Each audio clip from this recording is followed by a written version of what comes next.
Hello, everyone. This week we've been talking about waivers. Today we are going to review a case I handled for a client who had filed for a waiver with a different attorney, and it was denied. And then I was able to refile for this client, and he had a successful outcome and is now a legal permanent resident. I'm Raluca Hania. I'm an attorney who provides immigration, business, and estate planning legal services to my clients. I'm here with my marketing and office manager, Nina Clear. Thank you so much for your likes, comments, and shares as they help more people to see our videos. And let's talk about this case. Okay, so all week we've been talking about waivers. And we thought it might help people to understand this really complex subject to share this real life example. So tell us a little bit about this client specifically. Sure. My client came into the United States when he was a teenager as an EWI, which stands for entering without inspection.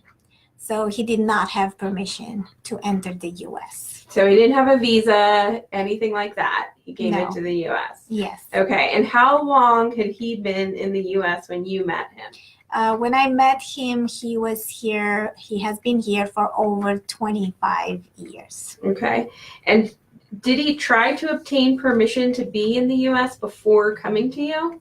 He had met with another attorney, and they filed a provisional waiver for him, but it was denied.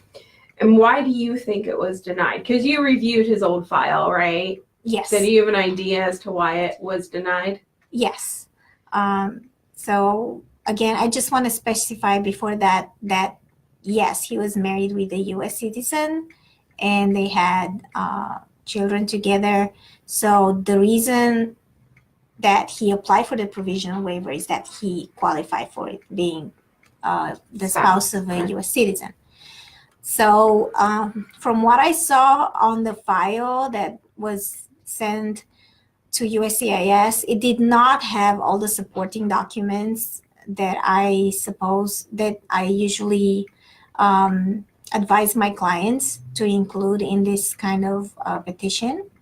Also, as I mentioned in my previous videos, I always include a letter to USCIS explaining the statutory basis for granting the waiver, as well as any case law that is in the favor of my client. So when you refiled for this client, they included more documentation, and your letter explained the legal basis for granting the provisional waiver. That's correct. And yes. Can you just remind us, in case people haven't watched our other videos, what the provisional waiver is? Sure. So the provisional waiver is something that is filed by an immediate relative of a U.S. citizen or long-term permanent resident who is in the U.S. without a legal status, that, if granted, allows them to stay in the U.S. while applying for a green card, rather than returning to their home country and applying from there. Okay. And the provisional waiver is kind of new. It's just from 2013, before they had to leave the country. That's right. And apply from their home country. Yes. Right, okay. So what happened for this client after you filed the provisional waiver, for approval of the provisional waiver, I guess? So we waited to hear that it was approved. And once it was approved, we received a notification from the National Visa Center that the consular processing should be started. And initially, USCIS is who approves it. Is that right? Yes. And yes, then, the waiver is sent to the USCIS. Okay, and then they notify you and the National Visa Center? Once USCIS approves it, then they send the information back to the attorney, Mm-hmm. and they send the approval to the consulate where he's supposed to go now and get his green card. Okay, and then but the National Visa Center somehow finds out and tells you to start consular processing? Yes. And what does that mean? So consular processing is the person has to apply. Once the waiver is approved, the person has to apply on the National Visa Center website for their green card, basically to submit their application. And once that is completed, he's going to be able to travel to the country, to their home country for the interview at the consulate and get their immigrant visa there at the embassy. Okay, but the paperwork can all be done while they're here in the U.S. Yes, that's correct. Mm-hmm. And then, but what I'm hearing from you is that even though the paperwork can be filled out here, everybody who does this process is going to have to leave the U.S., go to a consulate in their home country. That's correct. And have an interview. That's right. Okay, so it sounds like you have to have a valid passport when you're doing this. You do, yes. Okay, so this particular client had their provisional waiver approved. Do you remember how long that process took? Yes, it took about 6 months for the approval, but then we needed to do the consular processing, which took about an additional 3 to 5 months. Okay, and then what happened? His wife called the consulate in their country and they scheduled an appointment. And what happened at the interview? They went to the interview, they traveled. In this case, the whole family traveled there, and then they went to the interview and he was approved for his green card.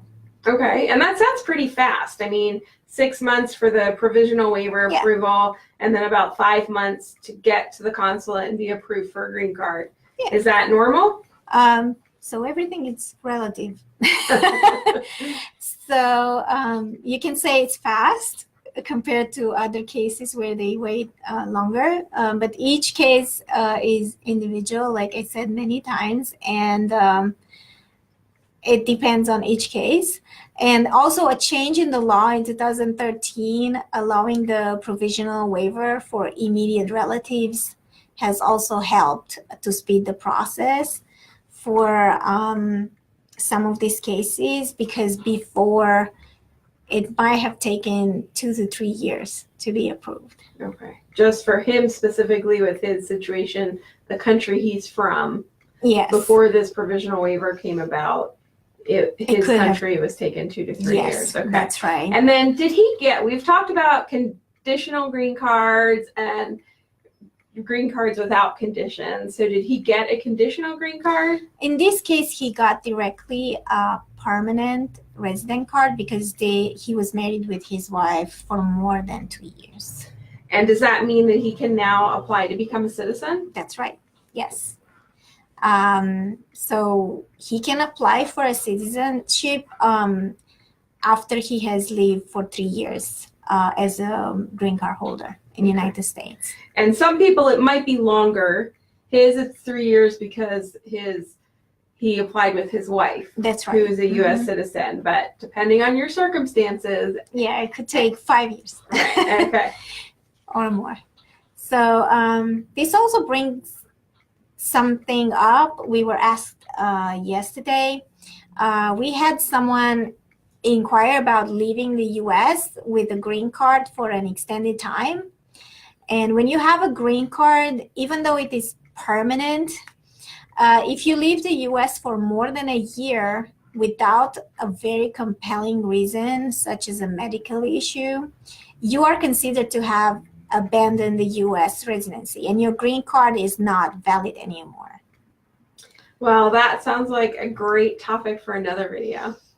I think it does. Yes, please ask us your questions you have. We are happy to respond below our videos, or you can send us instant messages.